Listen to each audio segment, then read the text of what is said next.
You're watching Let's Chat.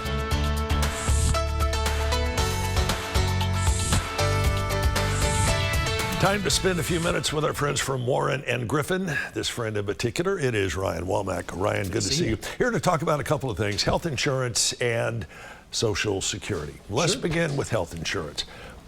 Are most of us underinsured? Yeah, well, unfortunately, a lot of us are. Health insurance is really important, especially in personal injury cases, like cases that we handle for people. Right. For a few reasons. Number one is it can get you immediate medical care. 1 in 4 Americans delay medical care because they don't have health insurance. Part of a personal injury case is documentation, and so we need really good documentation of someone's injuries. Health insurance helps people get that documentation.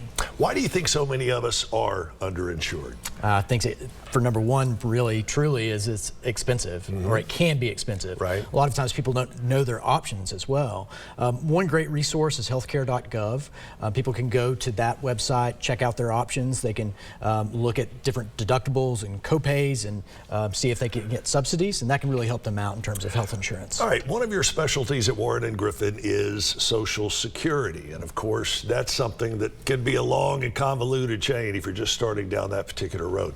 Tell me the biggest mistake a lot of people make when it comes to filing for Social Security. Yeah, and why we started with health insurance is that's the biggest misconception about Social Security. Sometimes people will go to their doctor and say, well, I can't work anymore, I'm disabled. That's not good enough for people for Social Security disability purposes. You have to have medical documentation, very good detailed medical documentation of the fact that you can't work. In many cases, that documentation's got to go back years. It does, yeah. You want to have and show consistent medical care, consistent reasonings why you are unable to work anymore, and that could be a big difficulty if you can't get in, or you can't see a doctor, or you don't see a doctor. How many people get turned down the first time they submit the paperwork for disability? Yeah, so over 2 million people apply every year for Social Security disability. Wow. And of those people, only 1 in 3 win at the initial application process.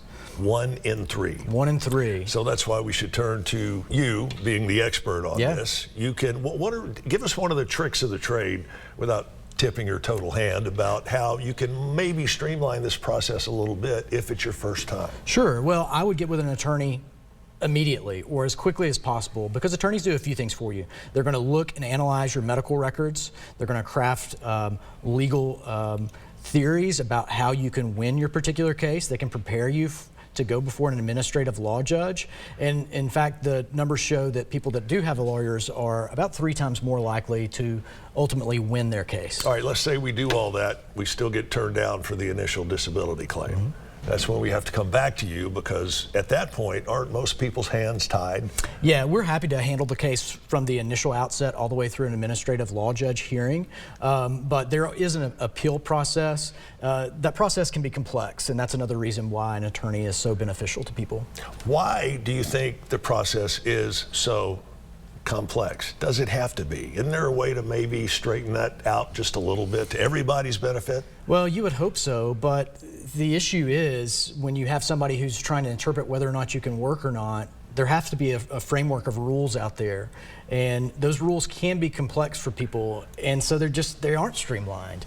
You have to have extremely good medical documentation, you have to follow the rules, and you got to be able to prove that you're no longer unable to work.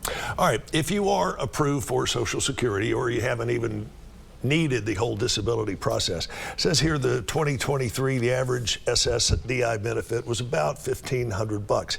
How can we make that a little bit higher? Yeah, so it's going to be a calculation based upon your earnings over a period of time, and so there's not a whole lot that you can do to change that other than the amount that you earn over a specific period of time.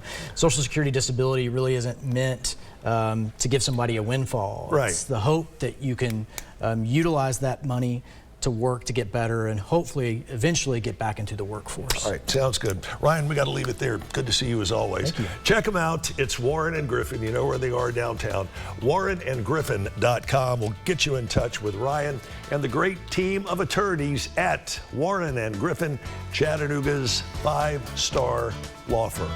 Got to run. We'll see you back here later on today for News 12 starting at noon.